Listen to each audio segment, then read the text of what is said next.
परभणी जिल्ह्यातील जिंतूर तालुक्यात गेल्या 2 दिवसांपासून मुसळधार पाऊस सुरू असल्याने शेतकरी सुखावलाय। या पावसामुळे विहिरी, तलाव आणि नद्यांच्या पाणी पातळीत मोठी वाढ झाली। मात्र जिंतूर शहरासाठी हाच पाऊस मोठी डोकेदुखी ठरत आहे, कारण अनेक भागात पाणी तुंबले आहे। जिंतूर शहरातील विविध भागात पाण्याचा निचरा होण्यासाठी योग्य नाल्या नसल्यामुळे अनेक ठिकाणी तळ्यांसारखी परिस्थिती निर्माण झाली आहे। विशेष म्हणजे तालुक्याचा कारभार चालणाऱ्या तहसील कार्यालयाच्या परिसरात देखील मोठ्या प्रमाणात पाणी साचले आहे।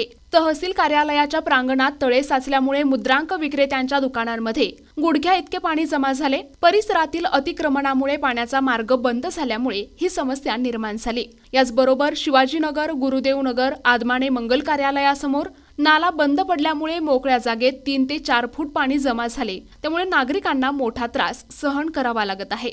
या भागातील रहिवाशांनी शहर प्रशासनाला तात्काळ हे पाणी बाहेर काढण्याची विनंती केली आहे। आपत्ती व्यवस्थापनाच्या माध्यमातून हे पाणी त्वरित काढले जावे अशी मागणी नागरिकांनी केली आहे। शहरातील झोपडपट्टी भागात देखील अशीच बिकट परिस्थिती निर्माण झाली। जिंतूरचा तहसील परिसर आहे, आपण पाहू शकता इथे पाणी पूर्णपणे साचलेलं आहे। यामध्ये नागरिकाला येण्यासाठी बॉन्ड विक्रेत्याकडून बॉन्ड घेण्यासाठी त्रास सहन करावा लागत आहे। तहसील प्रशासनाने याकडे लक्ष देऊन हे पूर्णपणे पाणी कुठेतरी काढण्याची व्यवस्था करावी।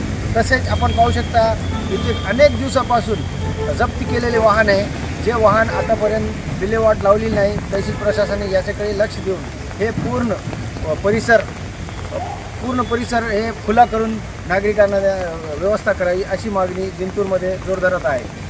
रियाज चाऊस, जिंतूर। प्रतिनिधी रियाज चाऊस, NTV न्यूज मराठी, जिंतूर, परभणी।